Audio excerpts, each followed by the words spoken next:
কয়েকদিন ধরে আমাদের সকালবেলাটা একটু লেটেই হচ্ছে। আর এখন থেকে যেহেতু নৈরিতের স্কুল বন্ধ, তো এই জন্য সকালে ওঠার তাড়াটা আরো বেশি কম। আর যতক্ষণ পর্যন্ত বিছানায় থাকি ততক্ষণ পর্যন্তই সারাদিনে কাজের চাপে আর বিছানায় যাওয়াই হয় না। সো হ্যালো এভরিওয়ান, আমরা নিকি পরিবার সকাল সকাল চলে এসেছি। যতক্ষণ দুই ভাই ঘুমিয়ে থাকে ততক্ষণই বাড়িটা ঠান্ডা, আর তারপর থেকে যে এদিকে সারাদিনের কাজের চাপে আমরা কোনো এনার্জি পাই না।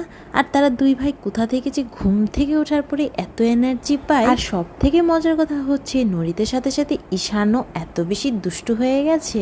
ঈশানও অপেক্ষা করে থাকে কখন নরিত ঘুম থেকে উঠবে আর ওর সঙ্গে আজকে যে আমরা বেশি বেশি ঘুমিয়েছি তার প্রমাণস্বরূপ আমাদের চোখ আর মুখগুলো একদম লুচির মতো ফুলে ফুলে আছে। আর ঘরের এই অবস্থার জন্য বাড়িতে কয়েকদিন ধরে কোনো নাস্তা বানানো হচ্ছে না। তোমাদের দাদা সকালবেলা ঘুম থেকে উঠে নাস্তা খেয়ে আমাদের জন্য বাইরে থেকে নাস্তা নিয়ে আসে। আর এইদিকে নরিতের হারিয়ে যাওয়া কালার পেন্সিলগুলো কোন চিপাই থেকে পেয়েছে, এই জন্য সে অনেক বেশি খুশি।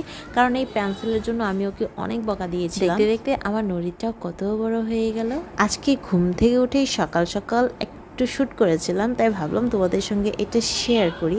আসলে ঘুম থেকে ওঠার পর আমার মনে হয় কিছুক্ষণ কোথাও ঝিম মেরে কিছুক্ষণ বসে থাকি। তো যাই হোক, সংসার জীবনে সেটা করার কোনো অপশনই নেই। এই হচ্ছে আমাদের আজকের রুটি। আমার নাস্তা খাওয়ার সময়ে মা বসে বসে দুপুরে রান্নার আয়োজন করছে। ঘরে যখন কাজের পরিমাণটা অনেক বেশি থাকে, কোনটা রেখে কোনটা করব আমি এইটা বুঝে উঠতে পারি না। চারপাশটা কেমন যেন হ্যাং হয়ে যায়, এই আর কি। আমি বেশিরভাগ সময়ই রাতের যত কাজ আছে সবগুলো কমপ্লিট করে রাখি, কারণ ঘুম থেকে ওঠার পর আমার কাজ করতে একদমই ভালো লাগে না। শুধু ইচ্ছা করে ঘুম থেকে উঠে গরম গরম এক কাপ পারফেক্ট চা নিয়ে বারান্দায় বসে বসে বাইরের দৃশ্য দেখবো আর চা খাবো। কিন্তু ভাইরে ভাই, সেটা করার কোনোই অপশন নেই। ঘরে যদি শাশুড়ি মা থাকে তাহলে তো একটু রুলস আর রেগুলেশন মানতেই হয়। নাস্তা আর চা খাওয়ার পরে আমি সব সময় ঈশান না হয় নরি দুজনের সঙ্গে একটু সময় কাটাই, সেটা যতই শর্ট টাইম হোক না কেন।